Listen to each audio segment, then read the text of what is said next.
Selanjutnya kita akan mempelajari selektor dasar di CSS. Jadi di CSS terdapat namanya itu tag selector ya teman-teman. Jadi tag selector ini berguna jika kita ingin mengubah semua elemen tag HTML, khususnya misalkan di sini kan ada contoh tag P.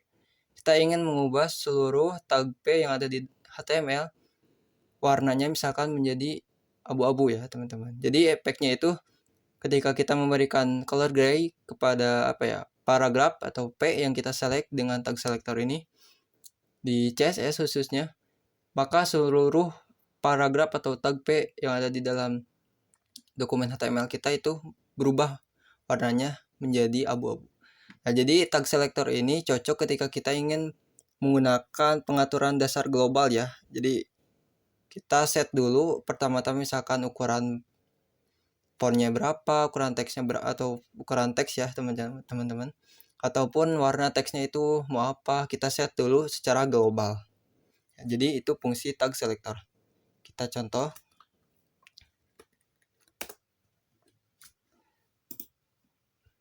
Kita buat di sini selector.html misalnya. Nah, kita buat dokumen HTML-nya. Selector CSS. Kita show preview. Nah, jadi misalnya kita buat tag H1 ya, teman-teman. Tulisnya hello world. Nah, jadi ketika kita ingin menyeleksi tag H1 dengan dengan kode CSS, ketika kita ingin mengubah suatu style dari si H1 ini, misalnya kita menggunakan cara internal ya, internal CSS. Kita langsung klik H1 saja di sini. H1 langsung colornya tuh blue. Nah, ini namanya color blue ini color itu namanya property ya. Nah, sedangkan yang blue ini adalah sebuah value-nya. Jadi ini gabungan antara property dan value. Nah, ini untuk property color nanti kita akan bahas di materi berikutnya. Jadi cocok tag selector itu cocoknya yaitu untuk pengaturan dasar global. Nah, jadi ketika ada H1 kita buat lagi misalnya di sini H1, maka otomatis semua H1 yang kita tulis di HTML ini otomatis berubah warnanya menjadi blue. Ataupun misalkan kita ukurannya kita buat 20 pixel misalkan. Ya, otomatis semuanya berubah menjadi 20 pixel. Jadi itu penggunaan tag selector di HTML.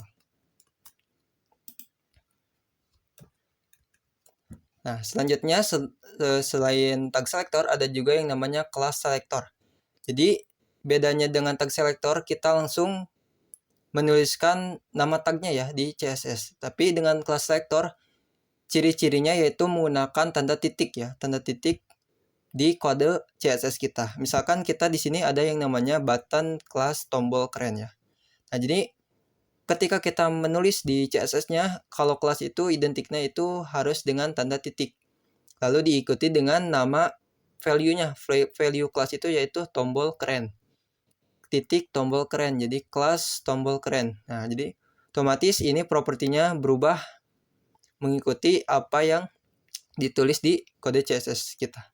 Nah, jadi class selector ini sifatnya reusable ya, teman-teman. Jadi bisa digunakan ke banyak tag yang berbeda lah intinya. Dan digunakan juga sebagai penanda atau sebagai sebuah kelompok lah intinya. Jadi kita berbeda dengan tag selector. Kalau tag selector itu dia tuh langsung merujuk ke nama tagnya H1. Jadi kalau ada H1 yang lain dia otomatis mendapatkan efek sampingnya juga. Tapi dengan kelas kita bisa buat secara berbeda, teman-teman. Jadi tidak semua bakal mendapatkan efek sampingnya. Contohnya kita misalkan yang nih, yang H1 ini, kita buat kelas H1. Nah, ketika kita buat lagi di sini kelas itu dengan tag H1. Kelas H1. Maksud saya, ini colornya misalkan jadi green. Nah, otomatis lihat di sini hello world yang atas itu tidak berwarna biru ya, teman-teman, karena dia sudah memiliki kelas yang spesifik H1. Jadi dia tidak mengikuti yang global lagi karena dia sudah memiliki identitasnya menggunakan kelas, bukan tag selector lagi. Nah, yang H1 ini dia masih mengikuti karena dia tidak memiliki kelas. Kalau misalnya kita buat kelas lagi, sebetulnya kalau kita buat kelas lagi ini juga pasti masih akan berwarna biru ya, teman-teman. Masih bakal berwarna biru. Misalkan di sini H2, dia tetap masih berwarna biru karena dia tidak ada pendefinisian yang H2-nya. Kalau ini kan ada H1, jadi kita buat yang berbeda lagi value-nya. Jadi kita timpa dari yang awalnya color blue menjadi green, karena kita mendefinisikan yang H1. Sedangkan yang H2 kan colornya jadi yellow. Nah, dia berubah, teman-teman. Nah, untuk secara jelasnya kita misalkan yang paragraf lorem 10. Buat lagi di sini lorem.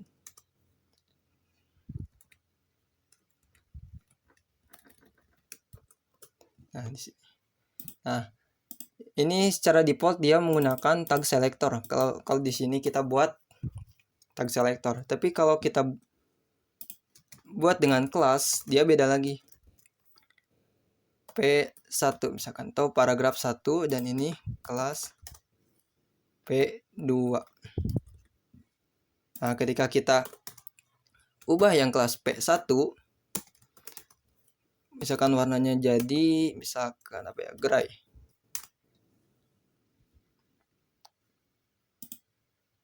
Atau jangan gray, mungkin apa ya? Cian mungkin ya.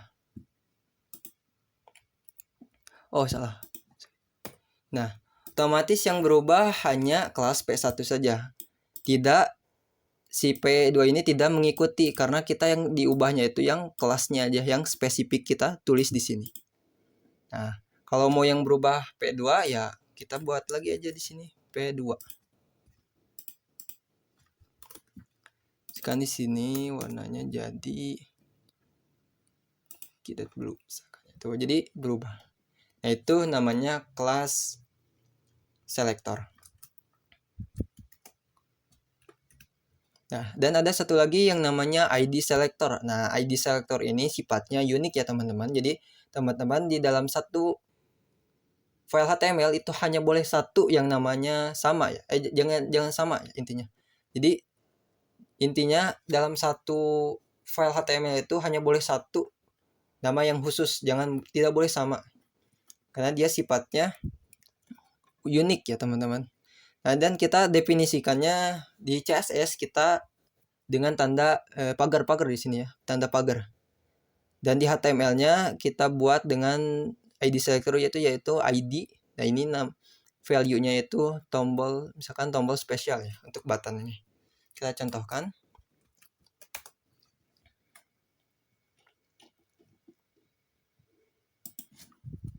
Misalkan ada P, misalkan hello world juga misalkan ya, teman-teman. Hello world 2. Nah, untuk ID selector kita cukup buat dengan data apa ya, atribut ID ya, teman-teman. Misalkan sini ID P1, atau jangan takut bingung, misalkan paragraf 1. Di sini paragraf 2.